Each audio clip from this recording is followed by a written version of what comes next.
अस्सलाम वालेकुम। Programme night addition में हम आपको खुशामदीद कहते हैं। नाजरीन, 4 सितंबर को मुल्क भर में सदारती इंतखाबात होने जा रहे हैं। यूँ तो 18वीं तरमीम के बाद से सदर के पास कोई ख़ास इख्तियारात तो नहीं है सिवाय इसके कि वो हुकूमत की जानिब से भेजी जाने वाली अगर कोई समरी है उसको नज़रसानी के लिए वापस भिजवा दें, कौमी असम्बली का इजलास तलब कर लें या फिर कैदियों की सज़ाओं को माफ़ कर दें। बहरहाल इसके बावजूद आइन के मुताबिक तो मुल्क का सरबराह सदर ही होता है। यूँ तो मुत्तहिदा अपोजिशन के इत्तेहाद में इत्तफाक नहीं हो पाया है, लेकिन वो फिर भी 2 उम्मीदवार अपोजिशन की जानिब से सदारती इंतखाबात में हिस्सा ले रहे हैं। एक पीपल्स पार्टी के नामजद करदा है एतजाज़ अहसन, तो दूसरी तमाम जमातों के अपोजिशन जमातों के मुतफ़िका उम्मीदवार हैं मौलाना फजलुर रहमान। अपोजिशन की इस तकसीम से यकीनी तौर पर अपोजिशन जमातों का जो वोट है ज़ाहिर है वो भी डिवाइड होगा। तो सवाल ये है कि अपोजिशन जमातों के उम्मीदवार के जीतने के इम्कानात तो पहले ही कम थे, मादूम थे, लेकिन अब जब मज़ीद तकसीम हो गई है, पीपल्स पार्टी बिल्कुल अलग हो गई है, तो इस तकसीम के बाद से जो अपोजिशन उम्मीदवार हैं किस उम्मीद के सहारे जो हैं फिर इंतखाब में हिस्सा ले रहे हैं, क्या उम्मीद है इन्हें, क्या वो उम्मीद राय शुमारी है, क्या इसमें अपोजिशन जमातें कोई सरप्राइज़ देंगी, जबकि सदारती इंतखाबात होने में अभी 3 दिन बाकी है। क्या इन 3 दिनों में अपोजिशन का कोई उम्मीदवार जो है दूसरे के हक़ में दस्तबरदार हो सकता है? प्रोग्राम के पहले हिस्से में हम इस पर भी डिस्कस करेंगे। दूसरी जानिब हम बात करेंगे कि वज़ीर ख़जाना असद उमर कहते हैं कि मुल्क को चलाने के लिए इस वक्त हमें 9 अरब डॉलर की ज़रूरत है और IMF जाने या ना जाने पर पार्लियामेंट पे बहस की जाएगी, उसके बाद जाने या ना जाने का फ़ैसला किया जाएगा।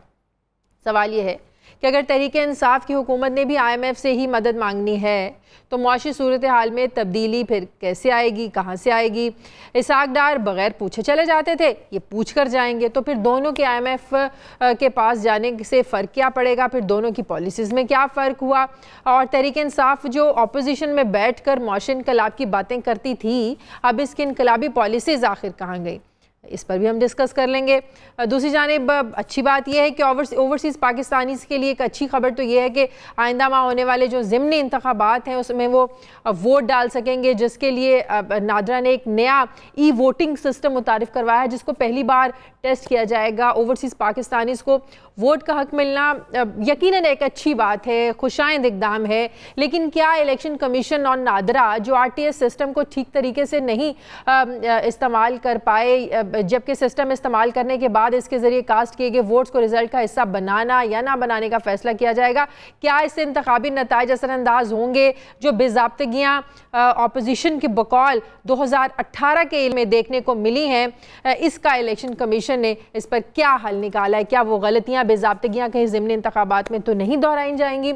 इस पर भी हम प्रोग्राम के आखिरी हिस्से में डिस्कस करेंगे। प्रोग्राम में वैसे कराची स्टूडियो से ज़फ़र हिलाली साहब हैं, इस्लामाबाद स्टूडियो से इरशाद भट्टी हमें ज्वाइन कर रहे हैं, और माहिर मुआशियात इकोनॉमिस्ट हमारे साथ आबिद कुयूम सलहरी साहब होंगे, और तर्जुमान इलेक्शन कमीशन अल्ताफ़ खान साहब हमें ज्वाइन करेंगे। मेरे तमाम मेहमानों का बहुत शुक्रिया।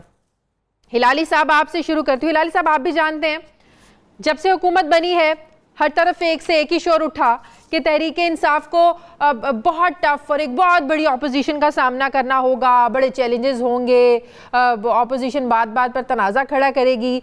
लेकिन ये जो अपोजिशन है कभी ये अपने वज़ीर आज़म के इंतखाब पर बिखर जाती है, कभी सदारती इंतखाब पर अभी हमें बिखरती हुई नज़र आ रही है। बिलावल ने तो कह दिया कि मेरे पास एक ही पहला नाम भी एतजाज़ अहसन का है, दूसरा नाम भी एतजाज़ अहसन का है, तीसरा नाम भी एतजाज़ अहसन का है। नून लीग तो नहीं मानी एतजाज़ अहसन के नाम पर, जिसकी वजह से वो अपोजिशन की बाकी जमातें मौलाना फजलुर रहमान का नाम सामने लेकर आई। आपको लगता है कि नून लीग ये बदला ले रही है शहबाज शरीफ को बतौर वज़ीर आज़म कि जब इंतखाब हुआ था पार्लियामेंट में उस पर वोट ना डालने का, पीपल्स पार्टी से बदला ले रही है? ये बिल्कुल हो सकता है कि बदला ले रही है, मगर शादिया बात असल ये है कि प्रेशर्स जो हैं इन पे ये मुख्तलिफ प्रेशर्स हैं। नवाज शरीफ साहब पे और PMLN पे जो प्रेशर है और शहबाज शरीफ पे है वो एक किस्म का प्रेशर है, मगर द की प्रेशर जो अब डल रहा है वो है जरदारी साहब से। देखिए, जरदारी साहब अमूमन वो इमीडिएटली मौलाना साहब को सपोर्ट करते, क्यों?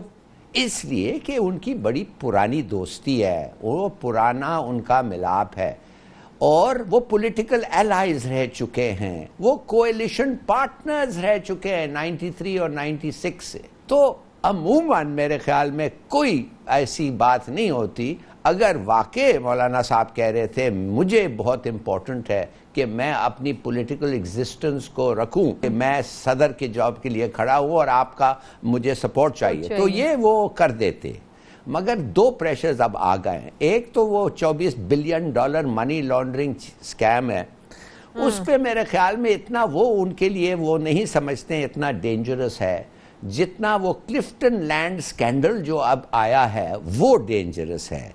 इसलिए कि मनी लॉन्ड्रिंग स्कैम में वो जरदारी ग्रुप उन्होंने बेसिकली बताया है कि 2008 से, हालांकि नाम मेरा है, I have got nothing to do with the group में, मेरा उनसे कोई वास्ता नहीं है, मगर क्लिफ्टन लैंड स्कैंडल से वो तो बड़ा मुश्किल होगा उनको उससे निकलने। और ये जो स्कैंडल है शाजिया, ये तबाहकुन स्कैंडल है, इसलिए 65,000 स्क्वायर यार्ड्स इन्वॉल्व्ड हैं प्राइम लोकेशन में क्लिफ्टन में, और माने 65,000 स्क्वायर यार्ड 16 एकड़ जमीन प्राइम कमर्शियल लैंड आप बात कर रहे हैं जैसे कोई एक एग्रीकल्चरल लैंड है। तो मेरे ख्याल में इससे उनको निकलना मुश्किल है। इरशाद भट्टी साहब, खुफिया वोटिंग आपको लगता है कोई बड़ा अपसेट दे सकती है प्रेसिडेंशियल इलेक्शंस में? देखिए, पहली बात तो ये है कि अगर ये एक उम्मीदवार भी होता तो फिर भी पाकिस्तान तहरीक इंसाफ कंफर्टेबली जीत जाती। जी। दूसरी बात, ये सिर्फ एक स्पीकर पर हमें था डाउट था कि खुर्शीद शाह बड़े हैवी वेट हैं और वो जो असद कैसर साहब हैं वो ज़रा सूबाई असम्बली से आए हैं, खुर्शीद साहब की ज़ाती दोस्ती हैं वगैरह वगैरह, तो उस पर जो नंबर गेम और उसके बाद जो नंबर एक गेम जब हुकूमत बन जाती है तो फिर ये मामला नहीं रहता। दूसरी बात यह है कि अगर मुस्लिम लीग नून को ये पता होता कि उनके वोट से सदर बन सकता है तो वो कभी भी मौलाना साहब को नामजद ना करते। मौलाना इसलिए जब मुस्लिम लीग नून जीतने की पोजीशन में होती है वो कोई रफ़ीक तारड़ लाती है, कोई ममनून हुसैन लाती है, वो मौलाना साहब को नहीं लाया करती। तीसरी बात यह है कि अगर पीपल्स पार्टी को यकीन होता कि उनका उम्मीदवार जीत जाता है तो कभी एतजाज़ अहसन साहब को ना लाते, जरदारी साहब हो सकता है खुद बन जाते और बड़ी आइडियल सिचुएशन उनके लिए होती कि वो सदर बन जाते, केसेस कुसी से इस्तिस्ना मिल जाता, अगले 5 साल वो ऐवान सदर में रहते। सबसे अहम बात यह है कि मेरा ख्याल है कि ये अब वक्त आ गया है, हम ये अफोर्ड नहीं कर सकते, सदर और गवर्नर्स इनको ख़त्म कर देना चाहिए। आप गवर्नर हाउसेस का खर्चा देख लें और उनका काम देख लें, क्या काम होता है और उनके जो हाल हैं वो देख लें, सदर साहब का देख लें कितना खर्चा। कह दिया ना, प्राइम मिनिस्टर ने कह दिया कि वो गवर्नर में नहीं रहेगा, ज़ाहिर है फिर वो एक्टिविटीज नहीं होंगी तो खर्चे भी नहीं होंगे, वो तो उनका प्लान है। गवर्नर हाउस मैटर नहीं करता, गवर्नर हाउस मैटर नहीं करता। उसकी वजह यह है कि जैसे PM हाउस में 547 वजीर, चंद गाड़ियाँ और एक बड़ा घर है, लेकिन इसके अलावा गवर्नर्स के जो अपने खर्चे होते हैं, जो सवाबदीदी फंड होते हैं, जो बाकी सारी चीज़ें होती हैं, जो मुसलसल वो हुकूमत ख़जाने पर बोझ होते हैं। आप अंदाज़ा करें 52 लाख का रजवाना साहब आए हैं चंद महीनों के लिए और आके इलाज करवा के चले गए हैं 52 लाख का। तो ये जो खर्चे होते हैं ये अब ऐवान सदर साहब को देख लें, 150 तकरीबात में इनकी अपनी तकरीब रुनमाई होती है और 21 लाख रोज़ाना इनका खर्चा है। और दूसरी बात यह है 21 लाख रोज़ाना खर्चा और इसके अलावा हज, उम्रें, सैरें, प्रोटोकॉल और इसके अलावा 1 अरब 19 करोड़ की इन्होंने तज़ीन व आराइश की ऐवान सदर की। इनको जो आपने खुफिया रायशुमारी कहा, एक दिन खुफिया रायशुमारी सारे मिलकर बैठ के करें और इन छोटे लोगों से जान छुड़वाएं। फिर आइन में तब्दीली के लिए आए ना। मुझे ब्रेक लेने देना, ब्रेक के बाद वापस आते हैं।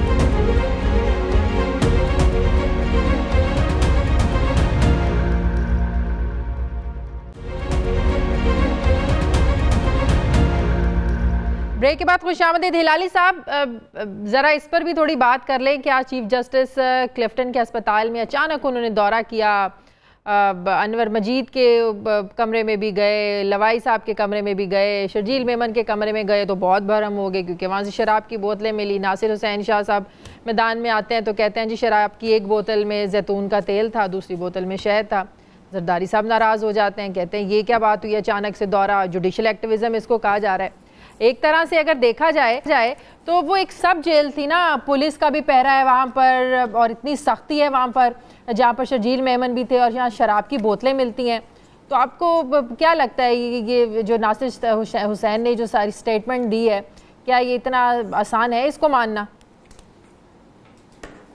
देखिए, सीधी सादी बात यह है कि अगर पुलिस पे उनको भरोसा होता तो ज़रूर जाने की ज़रूरत नहीं होती, मगर पुलिस पे किसका भरोसा है? किसी का नहीं। दूसरी बात है, जब ये लोग जाते हैं जेल में 2 दिन 10 दिन के बाद निकल जाते हैं और एक ज़बरदस्त एक पूरा पेंट हाउस मिल जाता है उनको मंजिल पे, उधर जाके रहते हैं और मज़े करते हैं और किसको नहीं पता है कि कितने महीने साल साल उधर गुजारते हैं। मैं कहता हूँ ज़रूरी नहीं है कि प्रेसिडेंट, एक्स प्रेसिडेंट और चोर एक्स प्राइम मिनिस्टर हो, कोई भी हो। बहुत सारे लोग हैं जो अपने आप को कहते हैं कि मुझे हार्ट अटैक होने लगा है और जाके बैठ जाते हैं जी महीनों तक। तो ये कोई सज़ा नहीं है इनको, फ्रैंकली। और इस किस्म का अगर सज़ा हो तो लोग चोरी करते ही रहेंगे, कहेंगे क्या फ़र्क पड़ता है यार, पकड़े गए तो हम जाके उधर मज़े करते हैं, आप आ जाना, हम आपके लिए खाना भी करेंगे। तो मेरे ख्याल में ये इस पे निगाह रखना तो मुनासिब बात है। अब ये आप पूछ सकते, आप पूछ रही हैं तो मैं कहूँगा क्या चीफ जस्टिस को जाके ये करना चाहिए? मैं नहीं हो सकता था कि कोई और एक किस्म का रेड हो जाए चुपके से, जो चीफ जस्टिस का बंदा जाके खुद कर ले? माने कि was it necessary for him to go? मेरे ख्याल में आई डोंट थिंक पर्सनली इतनी ज़रूरत थी, मगर वो उनका जाहिर है, उनके पास ये रोज़ रेफरेंसेस आ रहे हैं कि मुझे भी जाने दें, मुझे भी जाने दें, मेरा भी दिमाग क्या कहते हैं तबीयत ठीक नहीं है। तो मेरा ख्याल है once in for all at a high level वो बताना चाहते थे कि ये सब फ्रॉडुलेंट है, 90% फ्रॉडुलेंट है, कोई सामने आ गया, कुछ नहीं है और आज सामने आ गया और बात सामने आ गया। हाँ बिल्कुल। भट्टी साहब, जुडिशल एक्टिविज्म है ये? जुडिशल एक्टिविज़म क्या है? जुडिशल एक्टिविज़म क्यों होता है? 4 साल नवाज शरीफ साहब जब वज़ीर-ए-आज़म रहते हैं तो कोई जुडिशल एक्टिविज़म हुआ? जब आपके इदारे काम करना छोड़ देते हैं, जब आपकी पुलिस, आपकी जो बाकी इदारे, आपके सब कुछ मिल जाते हैं, जब लड़काना वो क्या अदालत ने कहा था एक घर डाइन छोड़ देती है, 35,000 रिफाई प्लाट, बाकी जो 274 अरब का पिछली मरतबा मैंने बताया 274 अरब रुपए जो हैं सिर्फ पिछले माली साल में घपले हुए हैं सिंध में। अब 626 गाड़ी लापता गाड़ियां जो हैं, लापता गाड़ियां कह रहा हूं, जो लापता कहाँ हुई हैं, किन रिश्तेदारों के पास हैं, उनका 1 अरब के पेट्रोल पे लगता है सालाना, पेट्रोल और सर्विस पे। गाड़ियां लापता हैं, पैसे लग रहे हैं। जब आपके रिफाई प्लाट बिक जाते हैं, जब आपके हाल ये हो कि बल्दिया के अभी भी वो जो जल गए थे उनको नहीं मिल रहा, जो कराची की सड़कों पे मरे हैं उनका नहीं मिल रहा, जब साफ पानी नहीं मिल रहा, जब अस्पताल नहीं है, जब आप कुछ इदारे काम नहीं करते, तो वो क्या जुडिशल एक्टिविज्म? और फिर चीफ साहब को देखे ना, बताए बगैर आ गए हैं, किसी के घर भला बताए बगैर जाते हैं और अंदर दाखिल हो जाते हैं, ये भी नहीं करना चाहिए था। बाकी जरदारी साहब से गुजारिश है कि वो कह रहे हैं कि अब ये करेंगे, आप जो उनको ये करने दें, वो कर रहे हैं, आप जो कर रहे हैं वो करते रहें, इसी तरह ये शर और खैर जारी रहेगा और ये करता रहेगा। लेकिन आप शुक्र अदा करें कि कोई कहीं अदालत में आप इनकी जो मनी लॉन्ड्रिंग का वो जो एक केस चल रहा है उसमें देखें, एक औरत आती है जो किराया मांग के आती है, उसके अकाउंट में 4 अरब रुपए आ चुके होते हैं। एक बंदा मामूली मुलाजमत वाला आता है, उसके अकाउंट में 8 अरब रुपए आ चुके होते हैं। तो अब ये चीफ जस्टिस साहब उस आके रंग में भंग डाल देते हैं, और ऊपर से बताए बगैर आ जाते हैं, ये ज्यादती है, ये नहीं होनी चाहिए। सही। हमें ज्वाइन किया अभी आबिद कुयूम सुलेरी साहब ने, बहुत शुक्रिया आबिद साहब। आबिद साहब, ये 9 अरब डॉलर की ज़रूरत है, ये कहाँ से आएंगे? IMF पर जाने का फैसला इन्होंने पार्लियामेंट पर छोड़ दिया है कि पार्लियामेंट में मुशावरत के बाद ये फैसला किया जाएगा। फ़र्क इतना है कि डार साहब पार्लियामेंट में मुशावरत नहीं करते थे, वो IMF चले जाते थे, तो फिर PTI ऑपोजिशन तनकीद करती थी। आज ये कह रहे हैं कि पार्लियामेंट में मुशावरत करने के बाद फैसला करेंगे। तो फिर अगर इन्होंने कहा कि कौमी सलामती पर कॉम्प्रोमाइज़ करना पड़ेगा आपको, सिर्फ मुआशी शराइत नहीं रखेंगे, इससे ज़्यादा कड़ी आपको शराइत का सामना करना पड़ेगा, तो इसके अलावा कोई हल नहीं है? जो बातें असद उमर साहब पार्लियामेंट में किया करते थे। देखिए, पहली बात तो ये है कि जो इक्तिसादी मसाइल होते हैं ना तो वो रातों रात पैदा होते हैं और ना उनका हल आपको रातों रात निकलेगा।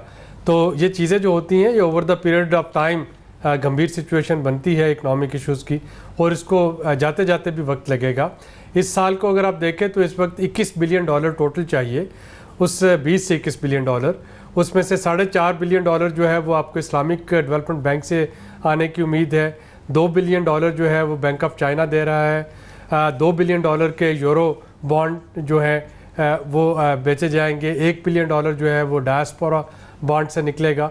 तो उसके बावजूद, इन सारी चीज़ें करने के बावजूद 9 से 10 बिलियन डॉलर का जो है गैप वो रह जाता है, और अब वो करने की ज़रूरत होगी, वरना ये जो हमारा करंट अकाउंट डेफिसिट है, और करंट अकाउंट डेफिसिट जस्ट नाजरीन के लिए बता दूं कि ये होता है कि आपके मुल्क में जो टोटल रेमिटेंसेज आती हैं, जो टोटल फॉरेन डायरेक्ट इन्वेस्टमेंट आती है, जो आपके पास ज़र मुबादला के ज़खायर होते हैं वो, और उसमें से जितना निकल जाता है आपकी इंपोर्ट्स की शक्ल में, और जो आपने पेमेंट्स करनी होती है, उसका जो गैप होता है उसको कहते हैं करंट अकाउंट डेफिसिट।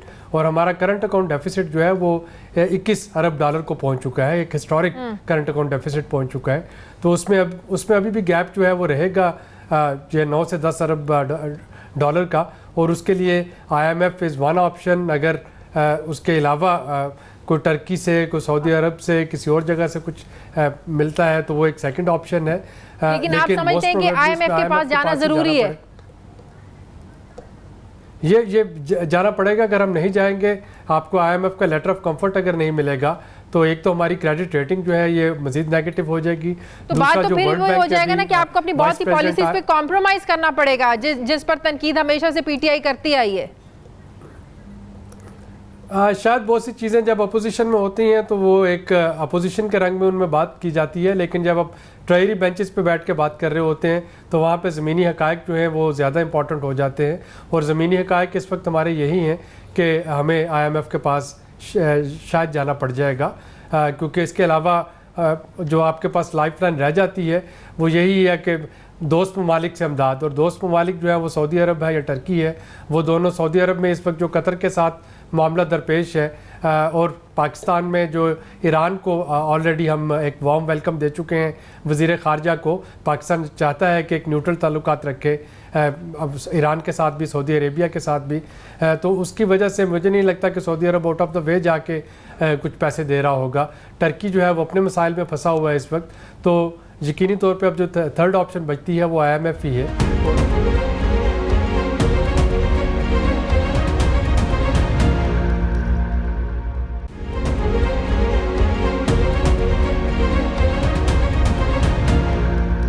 भट्टी साहब, बात तो ये हुई कि पार्लियामेंट से के पूछे बगैर जाना नाजायज़ हो गया, और पार्लियामेंट से पूछ कर जाएँ तो ये जायज़ है, भले ही आपको कॉम्प्रोमाइज़ करने पड़े अपनी पॉलिसीज़ पर।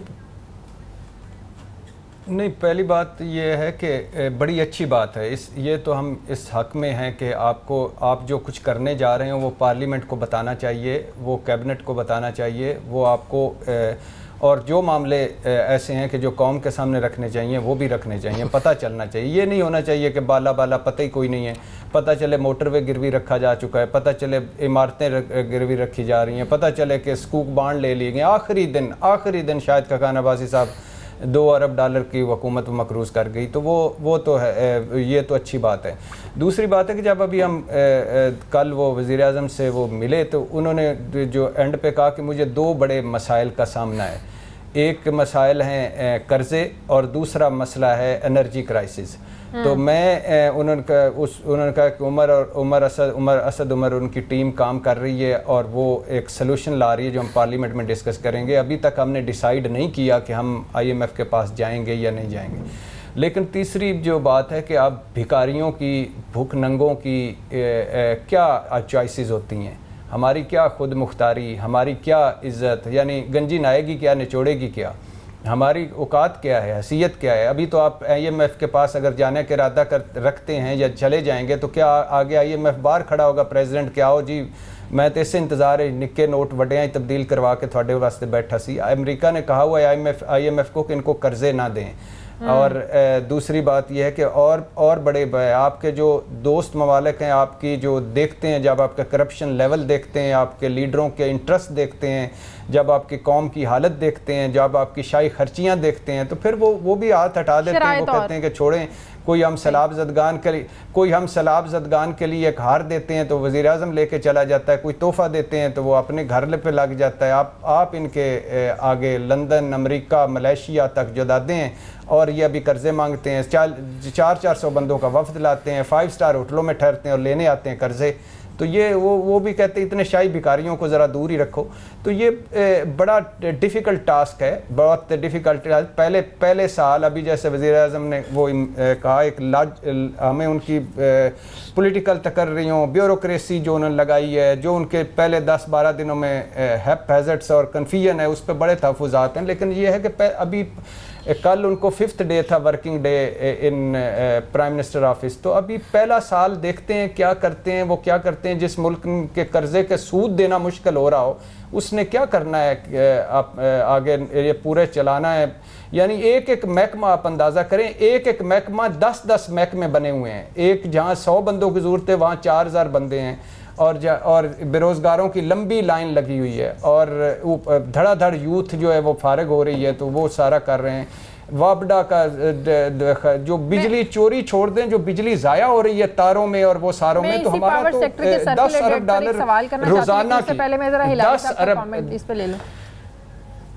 10 अरब डॉलर जहाँ सालाना की मनी लॉन्ड्रिंग हो रही है, उन्होंने क्या करना है, कशकोल लेके ही जाना है। देखिए बात सीधी सादी है कि 9 बिलियन आपको चाहिए, 50%, 80% जो आपका एनुअल इनकम है वो तो आप उसको छू नहीं सकते हैं, इसलिए 50% चले जाता है कर्ज पे और सूद पे और 28% चले जाता है डिफेंस पे। जो पैसे बाकी रह जाते हैं सैलरीज और अगर पेंशन निकाल दें, आपके पास 4-6% रह जाते हैं और उसके साथ आप खेल सकते हैं कि गाड़ी बेच दो और गाड़ी कम करो और छोटे घर ले लो और ज़्यादा दौरे मत करो। बात असल ये है, आपको 9 बिलियन चाहिए, कौन देगा आपको? आप खुद तो नहीं, जैसे मैंने एक्सप्लेन किया, कमा सकते हैं, तो आपको कौन देगा? चीन देगा? भाई कितना देगा? सऊदी देगा? शायद दे, मगर कितना देगा? और क्या फिर आप मांगेंगे? ये कोई शौकत खानम हॉस्पिटल नहीं है कि आप जाके झोली फैला दें और लोग गुजरते हुए पैसे देते जाएं और दो चार पार्टीज होल्ड करें और लोग आके पैसे दे दें और ओवरसीज ये वो। आपके पास एक पूरा प्लान होना चाहिए। Therefore you have to go to the IMF और उनके साथ ना सिर्फ आप कशकोल लेके जाएं, आप बताएं उनको कैसे हम करने वाले हैं, टैक्सेस कैसे इंक्रीज करेंगे, एक्सपोर्ट कैसे बढ़ाएंगे, इंपोर्ट्स कैसे कम करेंगे। ये सब चीजें आपको जाके उनको बनाता है। मगर आप कैसे करेंगे? आप इमरान खान सब जब आए हैं, आपने तो कहा है आपके इलेक्टेबल्स कौन है? आपके इलेक्टेबल्स हैं अमीर। वो अमीरों को आप कहा मैं तुम्हारा देखभाल करूंगा, सरमाएदार को कहा है देखभाल करूंगा, गरीब को कहा है देखभाल करूंगा। भाई अगर अमीर को देखभाल और गरीब को देखभाल, तो अमूमन हम ये सोचते हैं कि तरीका सिर्फ एक होता है, अमीर से लो और गरीब से दो। मगर आपने तो कहा है कि अमीर को भी दूंगा मैं, उनको भी मैं खुश करूंगा। In other words the electables. ये नहीं हो सकता। You have to make up your mind. ये गरीबों के साथ अगर आप ठीक करें, उनकी आपको हेल्थ कार्ड्स, माफ करिए एक मिसाल दूं। आपने कहा मैं हेल्थ कार्ड बना सकता हूं। हर हेल्थ कार्ड का एक्स्ट्रा जो है 5 लाख के उस वक्त तक आप खर्च कर सकते हैं उतने पैसे। अगर वो हेल्थ कार्ड्स 1% 5 लाख खर्चे तो आपको $1 ट्रिलियन देना पड़ेगा। ये सब प्लान्स जो आपके बनाए हैं, ये किधर से आएंगे भाई पैसे? ये पैसे उधर से आएंगे अगर आप ठीक है टैक्स बेस बड़ा करें। यस, पकड़े जो लोग टैक्स नहीं देते हैं, एक सिस्टम बनाए जो हर आदमी जो ओवर अ सर्टेन लेवल वो टैक्स देता है। ये हम सुनना चाहते हैं, नहीं कि सिर्फ मैं ये कर दूंगा, मैं वो कर दूंगा। आबिद साहब, ये जो सर्कुलर डेट का मामला है, अभी बुध के रोज एक इक्तिसादी राब्ता कमेटी का इजलास हुआ जिसमें बताया गया कि सिर्फ पावर सेक्टर की मैं बात कर रही हूँ कि पावर सेक्टर का जो सर्कुलर डेट है, गर्दिशी कर्जा है, ये 596 अरब रुपए तक पहुंच चुका है। जबकि कुछ अर्सा पहले पिछले दौर हुकूमत में 582 अरब रुपए बैंकों से उधार लेके इस सर्कुलर डेट को अदा किया गया। इस कर्जे की मद में रकम अदा की गई। ये रकम में भी बैंकों को वाजिबुल अदा अभी मजीद इसका हिस्सा अदा करना है। तो जो सर्कुलर डेट का ये जो गैप है कर्जे उतारने के लिए कर्जे लेना, फिर कर्जे जो बढ़ जाते हैं उनको उतारने के लिए मजीद कर्जे लेना, इस गैप को कम करने की क्या पॉलिसी होनी चाहिए? जी, इस वक्त ये एक बड़ी अफसोसनाक सूरत हाल है कि जो दिफा का हमारा पूरे साल का बजट है जो कि 1100 अरब है, उससे बढ़ चुका है जो गर्दिशी कर्जा है। अगर आप पिछले जो होल्डिंग कंपनी में पड़े हैं, जो आपने कहा कि उधार लेके दिए गए थे, वो वाले और जो मौजूदा उसमें इजाफा हो चुका है, तो इस वक्त टोटल जो गर्दिशी कर्जा है वो 1200 अरब रुपए से ज़ायद हो चुका है।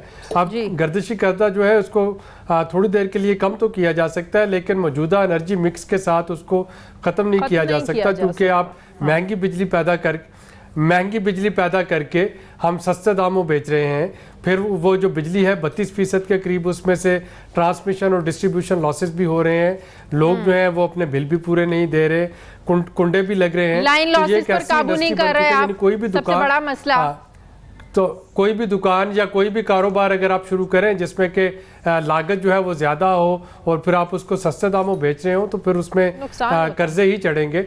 और हमारा जो एनर्जी मिक्स है, चूँकि आप इंपोर्टेड तेल भी हम इंपोर्ट कर रहे हैं, LNG भी हम इंपोर्ट कर रहे हैं, तो जब तक हम इस मुल्क में या तो हमारे पास जो रिन्यूएबल एनर्जी के जो ज़खायर हैं, यानी जो हवा से बिजली पैदा करना, जो सूरज की रोशनी से बिजली पैदा करना, जब तक उसको इकनॉमिकली फिजिबल नहीं बनाया जाता, जब तक, और डैम जो है वो अगेन एक लॉन्ग टर्म प्रोजेक्ट है, कम से कम 10 साल लग जाएंगे मज़ीद हाइडल बिजली उसमें आते हुए।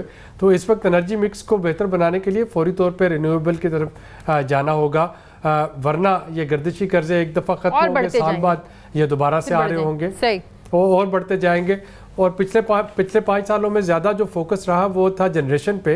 यकीनी तौर पे 12,000 मेगावाट के करीब नए मंसूबे लगे, लेकिन उसमें जो टेक्निकल और जो डिस्ट्रीब्यूशन लॉसेस थे वो कंट्रोल नहीं हुए। तो जब आपका बाल्टी का पैंदा जो है वो पहले से लीक कर रहा हो, आप उसमें ज़्यादा पानी डालते जाएंगे, उसी तनासब से लीकेज भी बढ़ती जाएगी।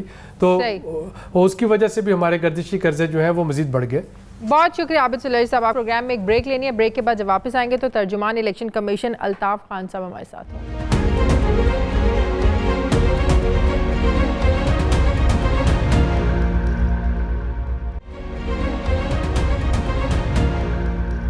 ब्रेक के बाद खुशामदीद अल्ताफ अहमद, तर्जुमान इलेक्शन कमीशन हमारे साथ हैं। बहुत शुक्रिया अल्ताफ साहब। बड़ी अच्छी बात है, बड़ा खुशाइंद इक़दाम है कि ओवरसीज़ पाकिस्तानी जो हैं उनको अब वोटिंग का जो है ना वो हक मिल रहा है। क्या ये जो ज़िमनी इंतखाबात अगले महीने होने जा रहे हैं, इसमें ये सारा प्रैक्टिकल इम्प्लीमेंट हो सकेगा? ओवरसीज़ पाकिस्तानियों के वोट का जो अमल है। मेहरबानी, थैंक यू।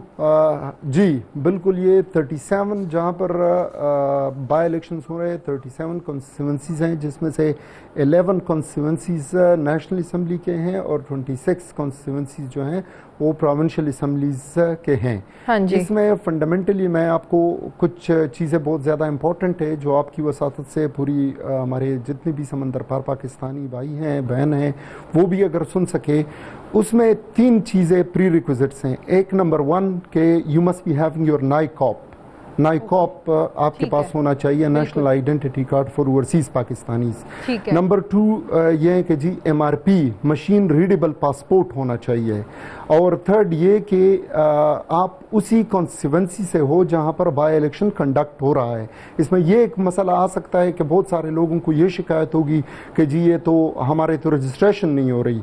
तो रजिस्टर्ड सिर्फ वही लोग होंगे इनकी 37 कॉन्स्टिट्यूंसीज में वोट फॉल कर रहा है और वो हमारे इलेक्टोरल रोल पर एग्जिस्ट कर रहे हैं। जो जिनका नाम हमारे इंतखाबी फहरिस्तों में शामिल है, उन लोगों की रजिस्ट्रेशन के लिए फर्दर मैं आपको बताऊं कि देयर आर 3 स्टेप्स होंगे। Number 1 sign up, number 2 registration verification and registration, and number 3 voting process. उसका थोड़ा सा ब्रेकअप देना जरूरी है कि मर्दमशुमारी के बाद से तो बहुत सारे तनाज़ात भी खड़े हुए थे, खास करके जो समंदर पार पाकिस्तानी, उन्होंने बड़ा शोर मचाया था कि उनके तो नाम ही जो है ना वो उस इलाके की में रजिस्टर्ड ही नहीं है, वो वोटिंग का हक कैसे इस्तेमाल करेंगे। ये मर्दमशुमारी के बाद ये तनकीद हुई थी ओवरसीज़ की जानिब से। देखिए जी, ये तो मैंने जिस तरह पहले भी अर्ज किया कि this is the pre requisite ये है कि अगर कोई बंदा इंतखाबी फहरिस्त में शामिल नहीं है तो फिर वो तो चाहे कोई पाकिस्तान में है या कोई बाहर है, वो तो वोट का हक उससे सब मतलब फंडामेंटल ये है कि you must exist on the electoral roll of the election commission. और इसके लिए आपको इल्म है कि हमने एक कंप्रहेंसिव कैंपेन चलाई थी। अगर किसी का इलेक्टोरल रोल में नाम नहीं था तो उस पर इससे करके काफ़ी पैसा खर्च हुआ था, एक एक्सरसाइज हुआ था, एक कंप्रहेंसिव कैंपेन हुआ था। और हमने लोगों को बार बार रिक्वेस्ट किए थे कि अगर किसी का वोट रजिस्टर्ड नहीं है, एज अ वोटर नहीं है, तो प्लीज़ अपना वोट रजिस्टर्ड करवाइए। तो जिसका नाम इलेक्टोरल रोल में होगा। अच्छा, सुप्रीम कोर्ट के हुक्म पर जो इलेक्शन कमीशन की जानिब से वोटिंग का हक देने के लिए जो इंटरनेट वोटिंग टास्क फोर्स एक बनाई गई थी, जिसने फिर जब तफसीली रिपोर्ट दी थी तो उसमें आई वोटिंग के निज़ाम पर कुछ तहफ़्फ़ुज़ात का इज़हार किया था। वो क्या तहफ़्फ़ुज़ात थे टास्क फोर्स की जानिब से? देखिए जी, इस पर काफ़ी बहुत ऐसी एक्सरसाइज हुआ था और सुप्रीम कोर्ट ऑफ पाकिस्तान के सामने टास्क फोर्स ने वही सारे रिकमेंडेशन रखे भी थे। उसमें कुछ चीज़ें ऐसे आ रही थी और उसी को मद्देनज़र रखकर ऑनरेबल सुप्रीम कोर्ट ने एक हुक्म ये किया है कि जब तक टेस्टिंग नहीं होगा, जब तक आप लोग इसको प्रैक्टिकली रियल एनवायरनमेंट में करेंगे नहीं, तो हम कैसे हमें पता चलेगा कि क्या मसाइल आ रहे हैं। लिहाजा इसको रियल एनवायरनमेंट में करा दे और अगर कोई वाकई ऐसा मसला आ जाए जिसकी जो अप्रहेंशन का इज़हार किया जा रहा है तो बेशक इसको सेपरेट कर ले, फिर इसको रियल एनवायरनमेंट अगर कोई इस पर तहफ़्फ़ुज़ात उठेंगे, लेकिन कम से कम एक अगर बार इस पर कोई तहफ़्फ़ुज़ात उठेंगे जो बाहर के लोगों के फिर जो वोटिंग होगी उनके नताइज को बिल्कुल आप फिर अलग कर देंगे, ऐसे होगा क्या? जी बिल्कुल, अगर ऐसे तहफ़्फ़ुज़ात आते हैं, ऐसे अप्रहेंशन जिनका बार बार जिक्र किया जा रहा है, मिसाल के तौर पर कोई टेक्निकल प्रॉब्लम आ जाता है, हैकिंग हो जाता है या ऐसी कोई भी खुदा न खास्ता, हम तो चाहते हैं कि अल्लाह करे कि ठीक ठाक चले, लेकिन अगर ऐसी कोई बात आ जाती है तो ऑनरेबल सुप्रीम कोर्ट ने फिर ये भी हुक्म किया है कि बेशक फिर आप इसको जो है कर सकते हैं, इसको साइड पे रख ले और लेकिन रियल एनवायरनमेंट में, रियल एटमॉस्फेयर में इसका कर दे ताकि एक बार इस चीज़ का पता चल जाए, टेस्टिंग हो जाए कि क्या क्या मसाइल है, ऐसे कौन से नॉन मसाइल है जो आ सकते हैं। कम से कम फ्यूचर के लिए उन चीज़ों को फिर सिकेवर किया जा सकता है और एक स्टेप है जो स्टेप अभी फॉरवर्ड हैं। हिलाली साहब, जब मैं एक रिपोर्ट पढ़ रही थी उसमें साइबर सिक्योरिटी के जो एक्सपर्ट्स हैं वो कह रहे हैं कि इंटरनेट जो वोटिंग है वो सेफ नहीं है, गैर महफूज है। तो ऐसे तहफ़्फ़ुज़ात के साथ ये इलेक्शंस करवाना, क्या फिर ये मशकूक नहीं हो जाएंगे? देखिए, अगर वो सही बात है, अगर मशकूक हैं तो चलिए खुद जाली वोट्स इधर उधर हो जाएंगे, ये तो इट इज़ नॉट समथिंग जो हुआ है। मगर मैं इनसे दो चार चीज़ें पूछना चाहता हूँ। क्या आपने हमारे एम्बेसी से बात किया है? क्या आपने एम्बेसडर से उधर से पूछा है कि क्या सिचुएशन है? क्या आपने किधर वोट करेंगे लोग? भाई आएंगे किधर वोट करने के लिए? एम्बेसीज पे आएंगे या किधर आएंगे? इसलिए मुल्क में पूरा मुल्क जो होते हैं वो मुख्तलिफ जगह पे वो काम करते हैं बाहर, तो किधर उनको आना पड़ेगा वोट करने के लिए? जी अल्ताफ साहब जवाब दें। जी, ये it's a very relevant question, ये बहुत अच्छा सवाल है। ये जो है जिस तरह के हमने पहले भी इस पर बात की है, ये इंटरनेट वोटिंग है। अब 1 तारीख से लेकर 1 सितंबर से लेकर 15 सितंबर तक जिन लोगों के पास अपना ईमेल आईडी एड्रेस मौजूद है, जिनके पास अपना नाइकॉप है और जिनके पास MRP है, वो 37 कॉन्स्टिट्यूएंसीज में फाइल कर रहे हैं, उनके नाम मौजूद हैं। सबसे पहले वो एक हमारे वेबसाइट है www.overseasvoting.gov.pk, बल्कि मैं चाहूँगा कि अगर ये आपकी स्क्रीन पर भी डिस्प्ले हो जाए तो आवाम के लिए काफ़ी फ़ायदेमंद हो सकता है। तो इसी पर लोग अपने आप को रजिस्टर्ड कराएंगे। इस रजिस्ट्रेशन के दौरान जो ही आप अपना नाम देंगे अपने मोबाइल से या अपने कंप्यूटर से, तो आपको एक पिन कोड इशू कर दिया जाएगा। उसके बाद जब टाइम आ जाएगा 15 के बाद, इलेक्शन कमीशन एक मुनासिब वक्त पर फिर इनको एक लॉग इन पासवर्ड इशू करा देगा। उस लॉग इन पासवर्ड के साथ ही इनको एक वोटर पास दिया जाएगा और रियल एनवायरनमेंट में जब ये वोट डालेंगे तो उसी, लेकिन मैं वही बात कर रही थी ना कि जो साइबर एक्सपर्ट है वो कह रहे हैं इंटरनेट का तरीकाकार सेफ नहीं है यहाँ पर। इस पर तो देखिए, ये जब पहली बार ये बात आई थी, इलेक्टोरल रिफॉर्म कमेटी ने जब हुक्म किया था नादरा को एक सॉफ्टवेयर तैयार करे, और उसके बाद जब ये कोर्ट में चला, ये मामला एपिक्स कोर्ट में ज़ेर गौर रहा, तो इलेक्शन कमीशन ने जवाब ही दिया था, और उसमें इलेक्शन कमीशन ने तहरीरी तौर पर इन चीज़ों का, इन अप्रहेंशन का इजहार किया था कि ये चीज़ें हो सकती है जो काफ़ी ख़तरनाक हो सकती है। लेकिन मैंने कहा कि ये this was another blessing of the court के जी, अदालत ने कहा कि जब तक इसको आप रियली टेस्ट नहीं करेंगे, आप लोगों को कुछ भी पता नहीं चल सकता कि क्या अप्रहेंशन हो सकती है, और प्रैक्टिकली क्या मुसीबतें, क्या तकलीफें, क्या प्रॉब्लम्स आ सकती है।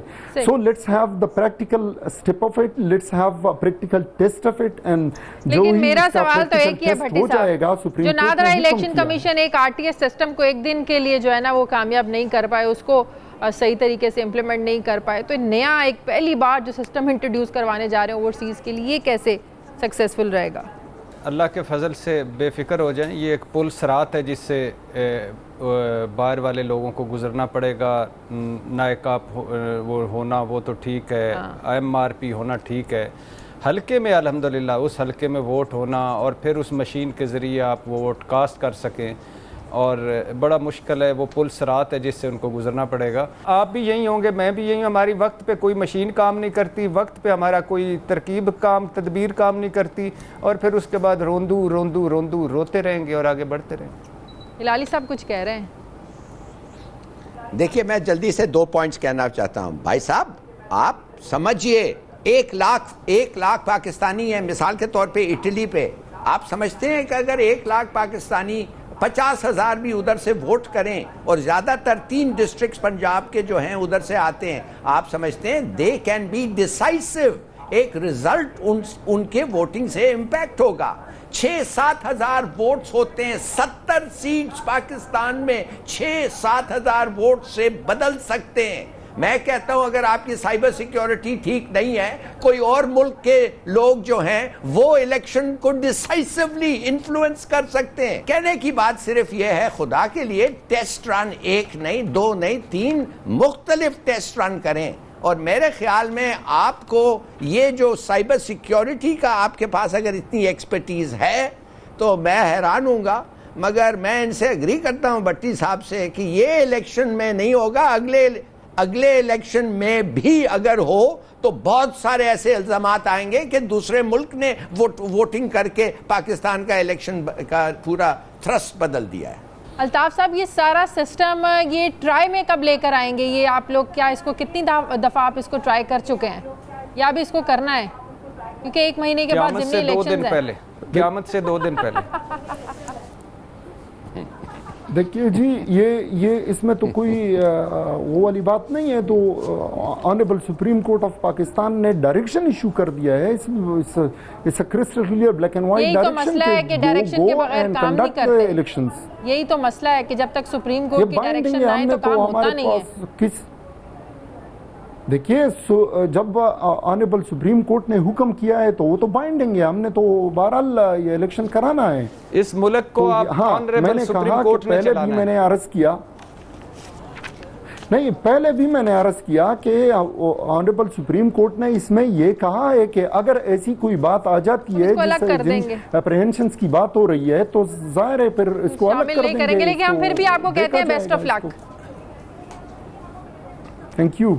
बहुत शुक्रिया, best of luck, best of luck and good luck. बहुत शुक्रिया अल्ताफ अहमद हमारे साथ, हिलाली साहब, इरशाद भट्टी, तमाम मेहमानों का शुक्रिया। प्रोग्राम के लिए फीडबैक दीजिए। आपसे मुलाकात होगी कल। अपना ख्याल रखिए। अल्लाह हाफिज़।